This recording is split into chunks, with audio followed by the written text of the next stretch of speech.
ਜਿਹੜੇ ਪੁੱਛਦੇ ਸੀਗੇ ਉਹਨੇ ਦਿਲ ਦੀ ਮੇਰਾ ਘਬਰਾਉਂਦਾ ਹੈਗਾ, ਘਬਰਾਹਟ ਜੀ ਰਹਿੰਦੀ ਹੈਗੀ, ਦਿਲ ਮੇਰਾ ਬਾਲਾ ਘਬਰਾਉਂਦਾ ਹੈਗਾ, ਉਹ ਤੁਸੀਂ ਬ੍ਰਹਮੀ ਪਾਊਡਰ ਲੈਣਾ ਹੈਗਾ 20 ਗ੍ਰਾਮ, ਤਿਰਫਲਾ ਲੈਣਾ ਹੈਗਾ 60 ਗ੍ਰਾਮ, ਕਾਲੀ ਮਿਰਚਾਂ ਲੈਣੀਆਂ ਹੈਗੀਆਂ 5 ਗ੍ਰਾਮ।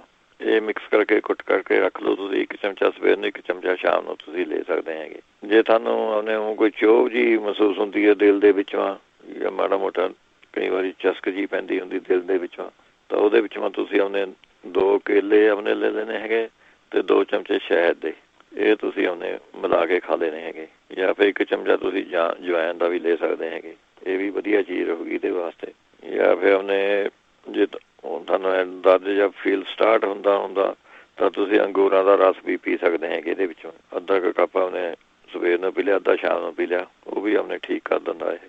ਫਿਰ ਨਹੀਂ ਤਾਂ ਔਲੇ ਦੇ ਔਲੇ ਦਾ ਮੁਰੱਬਾ ਲੈ ਕੇ ਉਹਦੇ ਵਿੱਚੋਂ 3-4 ਬੂੰਦਾਂ ਤੁਸੀਂ ਅੰਬ ਧਾਰੇ ਦੀਆਂ ਪਾ ਲੈਣੀਆਂ ਹੈਗੀਆਂ, ਉਹ ਤੁਸੀਂ ਖਾ ਲਓ। ਇਹਦੇ ਨਾਲ ਵੀ ਸਾਰਾ ਦਰਦ ਜਾਂ ਕੋਈ ਹੋਰ ਘਬਰਾਹਟ ਹੁੰਦੀ ਉਹ ਠੀਕ ਹੋ ਜੂਗੀ ਜੀ। ਫਿਰ ਲਸਣ ਵੀ ਠੀਕ ਹੈਗਾ, 2 ਕਲੀਆਂ ਤੁਸੀਂ ਲਸਣ ਦੀਆਂ ਖਾ ਲਓ। ਫਿਰ ਨਿੰਬੂ ਪਾਣੀ ਤੁਸੀਂ ਪੀਏ ਕਰੋ ਰੋਜ਼, ਇਹ ਵੀ ਵਧੀਆ ਚੀਜ਼ ਰਹੇਗੀ ਸਾਡੇ ਵਾਸਤੇ। ਨਹੀਂ ਤਾਂ ਬੇਹੜੇ ਦਾ ਚੂਰਨ ਲੈਣਾ ਹੈਗਾ 50 ਗ੍ਰਾਮ, ਬੇਹੜੇ ਜਿਹੜੇ ਹੁੰਦੇ, ਅਤੇ ਅਸਗੰਧ ਇਹ ਵੀ 50 ਗ੍ਰਾਮ ਲੈਣਾ ਹੈਗਾ। ਅੱਧਾ ਚਮਚਾ ਸਵੇਰ ਨੂੰ, ਅੱਧਾ ਚਮਚਾ ਸ਼ਾਮ ਨੂੰ ਤੁਸੀਂ ਇਹ ਲੈ ਸਕਦੇ ਹੈਗੇ। ਜੇ ਤੁਹਾਡੇ ਕੋਲ ਧੜਕਣ ਦੀ ਪ੍ਰੋਬਲਮ ਹੈ ਦਿਲ 'ਚ, ਵੀ ਦਿਲ ਬਾਹਲਾ ਧੜਕਦਾ ਹੈਗਾ, ਤਾਂ ਤੁਸੀਂ ਗਾਜਰਾਂ ਦੀ ਖੀਰ ਬਣਾ ਕੇ ਸ਼ੱਕਰ ਪਾ ਕੇ ਤੁਸੀਂ ਖਾਣੀ ਹੈਗੀ। ਇਹਦੇ ਨਾਲ ਸਾਰਾ ਖੂਨ ਦੀ ਕਮੀ ਵੀ ਪੂਰੀ ਹੋ ਜਾਂਦੀ ਹੈ ਅਤੇ ਆਪਣੇ ਦਿਲ ਨੂੰ ਤਾਕਤ ਦੇਣ ਵਾਲੀ ਚੀਜ਼ ਹੈਗੀ।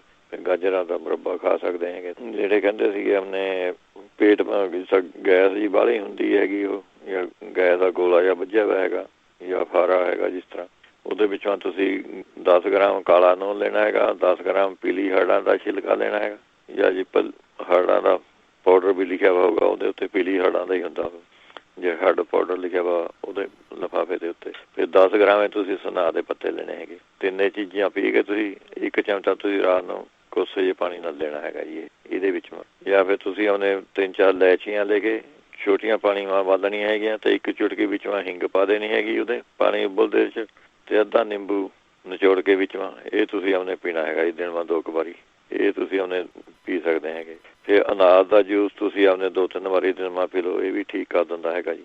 ਜਾਂ ਫਿਰ ਨਹੀਂ ਤਾਂ ਨਸ਼ਾਦਰ ਠੀਕਰੀ ਤੁਸੀਂ ਲੈਣਾ ਹੈਗਾ 50 ਗ੍ਰਾਮ, ਇਹਨੂੰ ਲੈ ਕੇ ਤੁਸੀਂ ਤਵੇ ਦੇ ਉੱਤੇ ਜਿਸ ਤਰ੍ਹਾਂ ਖਿੱਲ ਜੀ ਕਰਦੇ ਹੁੰਦੇ, ਇਹਦੀ ਖਿੱਲ ਕਰ ਦੇਣੀ ਹੈਗੀ ਇਹਦੀ, ਅਤੇ ਇਹਦੀ 1 ਚੁਟਕੀ ਸਵੇਰ ਨੂੰ 1 ਸ਼ਾਮ ਨੂੰ, ਇਹ 2 ਟਾਈਮ ਲੈ ਲਿਆ ਕਰੋ। ਇਹਦੇ ਨਾਲ ਵੀ ਗੈਸ ਗੂਸ ਸਾਰੀ ਆਪਣੇ ਠੀਕ ਹੋ ਜਾਂਦੀ।